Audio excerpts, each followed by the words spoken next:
Hello दोस्तों, मैं नयाब सिद्दीकी। आज बात करते हैं वक्फ बिल की। आज वक्फ बिल लोकसभा में पास कर दिया गया है और इस बिल को पास करवाने में सबसे बड़ा हाथ है कथाकथित सेकुलर कहलाने वाले कुछ चुनिंदे नेता का, जिसको आप और हम सेकुलर लोग और मुस्लिम वोट करते आए। आज चलिए उसका नाम बताता हूँ मैं। पहला नाम है बिहार नीतीश कुमार, दूसरा है चंद्रबाबू नायडू आंध्र प्रदेश, तीसरा है चिराग पासवान बिहार, चौथा है एनसीपी अजीत पवार, पांचवा है आरएलडी जयंत चौधरी। ये रंगे बिल्लों ने आज मुसलमानों का वोट लेकर मुसलमानों के सीने में खंजर भोंका है।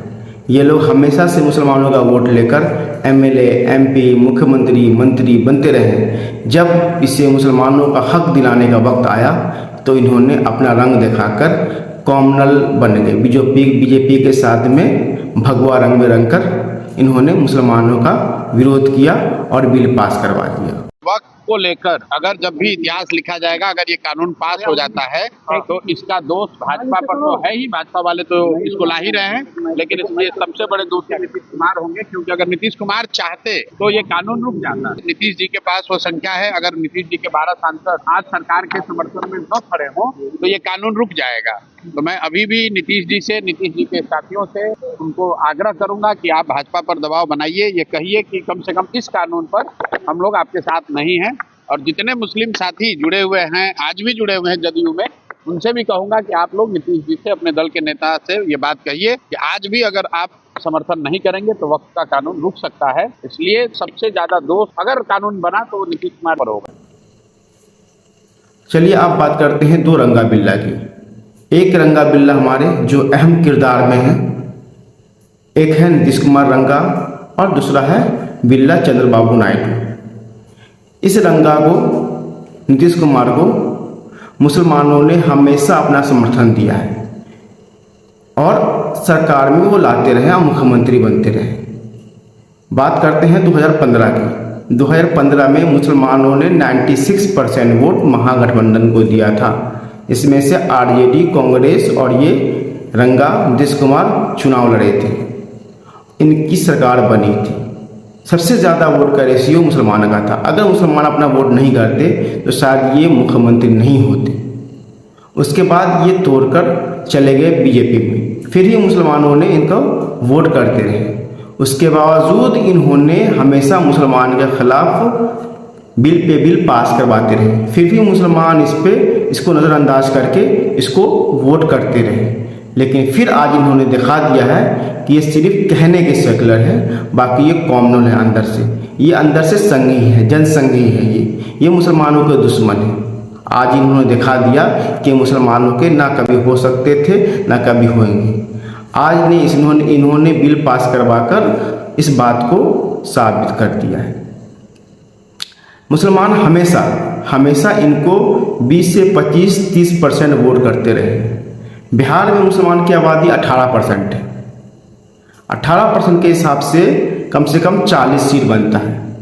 कम से कम 20-22 सीट जीत के आनी चाहिए। लेकिन ये हमेशा ये लोग मुसलमानों के साथ में नाइंसाफ़ी कर 10, 12, 15 सीट देते थे ताकि मुसलमानों की भागीदारी कम हो। फिर भी मुसलमानों ने नज़रअंदाज किया कि चलो कम से कम नीतीश कुमार है, सेकुलर माइंड के हैं, तो कम से कम हमारी रक्षा करेंगे। आइए देखते हैं कि इन रंगा बिल्ला ने कितना बिल मोदी सरकार का पास करवाया है जो मुस्लिम के विरुद्ध बिल हो। पहला तो नीतीश कुमार ने 3 तलाक बिल पास करवाया, वो बायकॉट करके। ये इन्होंने विरोध करके संसद से निकल गए। इसका मतलब हो गया इन्होंने बिल का समर्थन कर दिया। उसके बाद इन्होंने सीए एनआरसी पे समर्थन दिया और बिल पास करवाया। फिर इन्होंने अभी वक्फ बोर्ड बिल पे समर्थन देकर बिल पास करवा दिया। फिर भी ये कहते हैं हम सेकुलर हैं। वही हाल नायडू साहब का था। आंध्र प्रदेश में सरकार बनाने से पहले इन्होंने बहुत वादे किए मुसलमानों से कि हम मुसलमानों के रहनुमा हैं, मुसलमानों को लेकर चलेंगे। लेकिन इन्होंने जब सरकार में थे तब भी, ना थे तब भी, हमेशा मुसलमानों के ख़िलाफ़ इन्होंने बिल पास करवाया है। इन्होंने भी धारा 70 से लेकर 3 तलाक से लेकर CA NRC से लेकर और वक्फ बोर्ड बिल तक इन्होंने पास करवाया। फिर भी मुसलमान इसको पे भरोसा करके वोट करते रहे।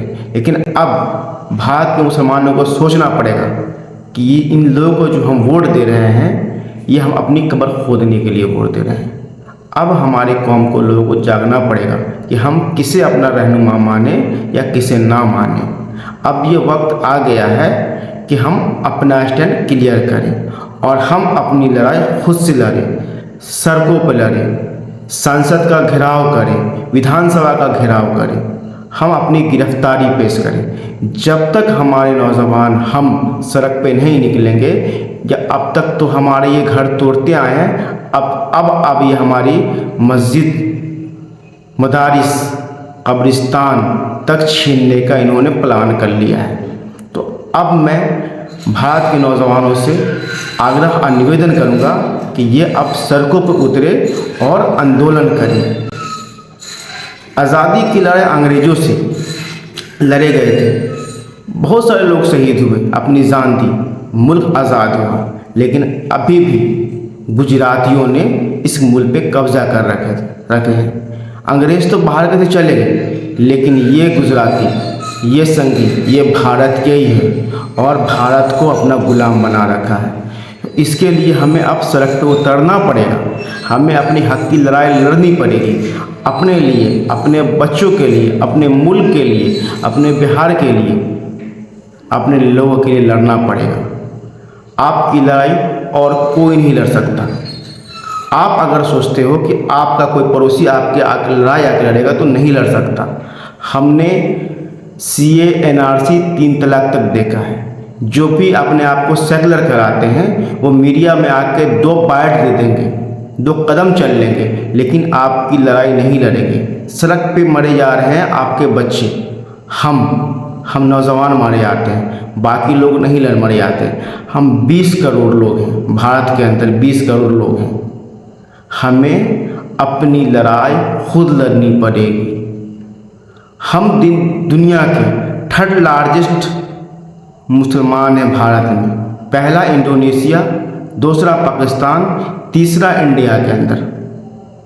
हम छोटे मोटे लोग नहीं हैं। सरदार जो सिख कौम है, वो पंजाब के अंदर है, 2% की आबादी वाले, वो अपनी गुलामी करवाते हैं सरकार से। लेकिन हम घुटने टेक दिए हुए हैं। नहीं, बहुत हुआ। अब हमें अपने कौम की रक्षा, अपनी ज़मीन जायदाद की रक्षा, अपने मस्जिद मदारिस की रक्षा हमें खुद करनी है। हमें अपने हक की लड़ाई खुद लड़नी है। अब बहुत हुआ अत्याचार, हमें हर चीज़ का बदला लेना है। उन लोगों का बदला लेना है जिनका घर तोड़ दिया गया, उन लोगों का बदला लेना है जिसके बच्चों को दंगाई करके गोली मार दी गई, जिसकी गाय के नाम पे लिंचिंग कर दी गई, जिनको मुसलमान कहकर दुत्कारा गया, हज़ारों मुसलमानों को जेल में बंद कर दिया गया। हमें उनकी लड़ाई लड़नी है। हम में से 10 की कुर्बानी क्यों ना हो जाए, हमें ये कुर्बानी देनी होगी और हमें सड़क पे आना पड़ेगा और लड़ना पड़ेगा। तो हम बस यही निवेदन करना चाहते हैं कि आए और आवाज़ बुलंद करें और कंधे से कंधा मिलाकर हम इस सरकार का सामना करें और इस लड़ाई को हम जीतें। शुक्रिया आपका बहुत बहुत।